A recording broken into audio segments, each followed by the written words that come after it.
Hi, Penn State fans. It's Nirav Dalal here with Fight on State. Coach Kirk Ferentz brings his Iowa Hawkeyes team in with a 3-0 record for this weekend's clash.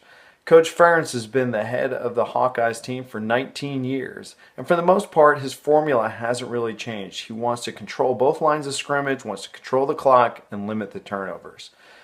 Let's take a look at the offense. Offensively, Coach Ferentz's son, Brian Ferentz, is now the offensive coordinator, and his offense is pretty much the same as it's been for years for the Hawkeyes.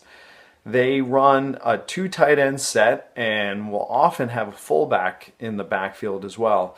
It's kind of funny to think Iowa actually has more scholarship tight ends on their roster than they do wide receivers. Their quarterback, Nate Stanley, is off to a terrific start. He's got 10 touchdowns already this season, and that's the best start for an Iowa Hawkeye quarterback since 1987. But make no bones about it, Nate Stanley, he's good, and he's been throwing the ball around and getting some touchdowns, but he's not really a guy who's going to win this game for Iowa. He's more of a game manager. He's not going to make a lot of big throws, get a lot of yards. He's just going to use the play-action pass and hit the tight ends when he can, just to kind of keep the defense honest. This offense is really predicated on the running game. Now, Akram Wadley was banged up a little bit during that North Texas game, but I expect him to be back and very healthy. He had 1,600 yards last year rushing, and he's a very powerful back. But it's that offensive line that's really kind of the key component for this offense.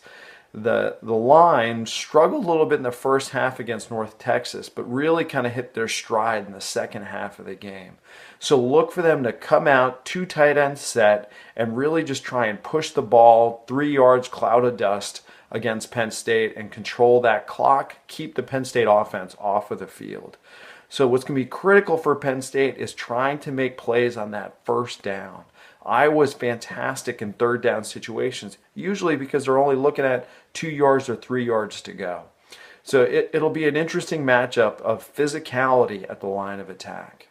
Hey Nittany Lions fans, Mark Harrington here, aka PlaybookMark from Fight on State, here to talk about the Georgia State victory in prime time as the Nittany Lions prepare to open up Big Ten play and go on the road for the first time this season against Iowa. Let's talk about the defensive side of things. The defensive side story is not all that different from the offensive side. Defenses did what it had to do against Georgia State, pitched a shutout, clamped down when they needed to, but the issues are fairly similar in that it really came down to line play. A lot of folks are not as happy with the run stopping and the ability of that front seven to get a consistent push into the pocket and really disrupt the quarterback and the passing scheme. On a positive note, secondary played fantastic. You know, Grant Haley, Marcus Allen led the charge. Both had interceptions. There was a third interception. So on the whole, the secondary really played well, although I was a little concerned with the cushion coverage they played on intermediate routes and really sort of gave up some unnecessary, what I thought were unnecessary passing games, particularly on some third downs. But I think they're going to clamp that down and tighten that up. But the defensive front really has to get aggressive. Shaka Toney was a huge impact player in that game. I think you're going to see a lot more of him. But on the whole, the linebacker play I think has to be different. You know, Cam Brown coming back is probably a big pickup for that unit, just in terms of depth of the rotation.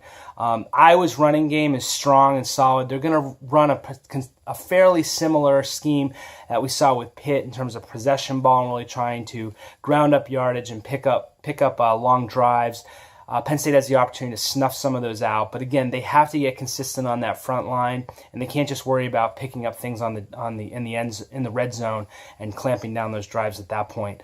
So I'm going to go with a Penn State victory in this one of 35 Penn State, 24 Iowa.